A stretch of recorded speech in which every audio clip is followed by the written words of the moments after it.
seems to be the problem in here. Oh, Holy, is that a dead body? Get out the car! Get out the car!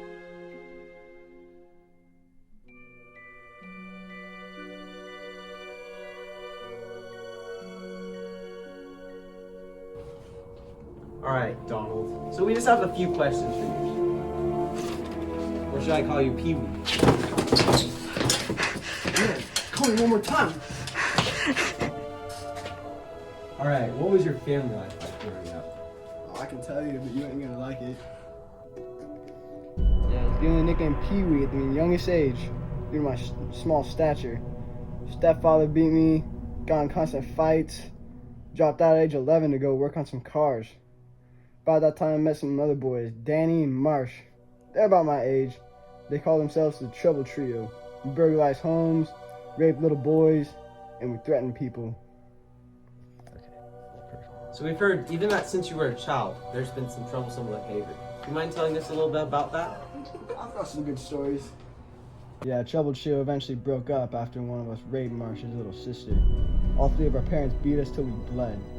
I kept burglarizing homes, and a little girl tried to hit me with some axe or something. I hit her instead and was sentenced to prison.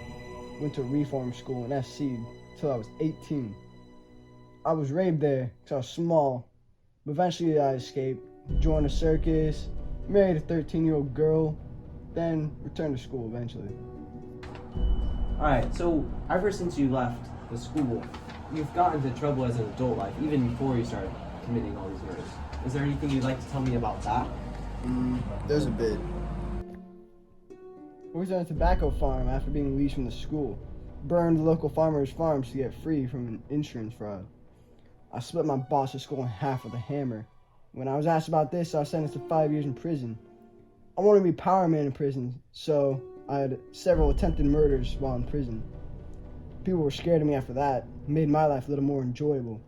Got divorced and escaped prison in 1955, and I remarried for a couple weeks. I helped get Betty, her little brother, out of prison before realizing he was actually her husband. Yeah, I was rearrested for aiding the escape. Alright, why were you committing all of these murders? There was a voice, feelings that needed satisfaction, and they satisfied.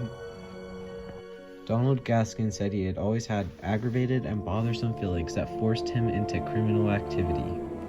His victims were both boys and girls, and often hitchhikers he picked up off the side of the road. Many considered him to have a mental disorder, and they even became friends with him because they thought he was not okay. He sadly killed people for 6 straight years, but committed crimes his whole life. It is unknown how many victims Gaskins had. 15 were confirmed, but is most likely near 100. After the disappearance of many of these people, police became very suspicious of the Gaskins. They found clothing of victims in Gaskins' apartment, and they also were shown his private cemetery. He also confessed to many other murders and hoped to avoid the electric chair. In 1976, he was sentenced to death, but later that year, the death penalty was deemed unconstitutional, so he was sentenced to life sentence with 7 consecutive sentences. In 1978, the death penalty was restored, and he was once again sentenced to death after being paid to kill another prisoner. He tried to admit more killings, but did not work. Before he died, he wrote a book about the bothersome feelings called The Final Truth. He eventually died to electric chair on September 6, 1991.